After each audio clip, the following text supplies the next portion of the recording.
Hello, once again. Welcome back to the Ordinary Things. So, today I'll basically be showing you how the African sweepy brooms are made. I mean, a step by step process.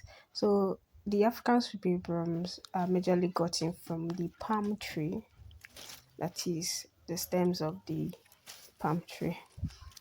So, after cutting down the palm tree, the stems of the palm tree, we basically separate it from the stem, in the sense that this is actually the broom. This is actually the broom. We don't need the leaves on it. So this is the process of actually separating the broom. And some people prefer to actually use cutlass to just get everything out once. Just cut it from top to bottom. But we have actually discovered that this process is actually more effective, in the sense that it saves you more time. So this is after the extraction. We need to make sure that there is no leaf remaining. So this is what we got. Depending on the quantity you want, that will determine the amount of stem you cut from the palm tree.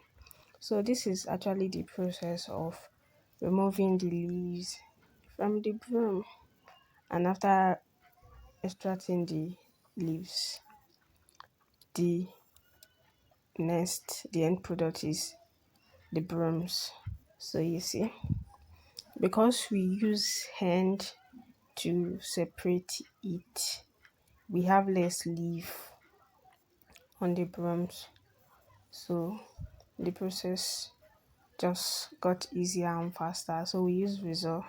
So this is the end product after putting it together. You can see that it's still green, still fresh, but with time you will see that the broomstick is all dried up. So this is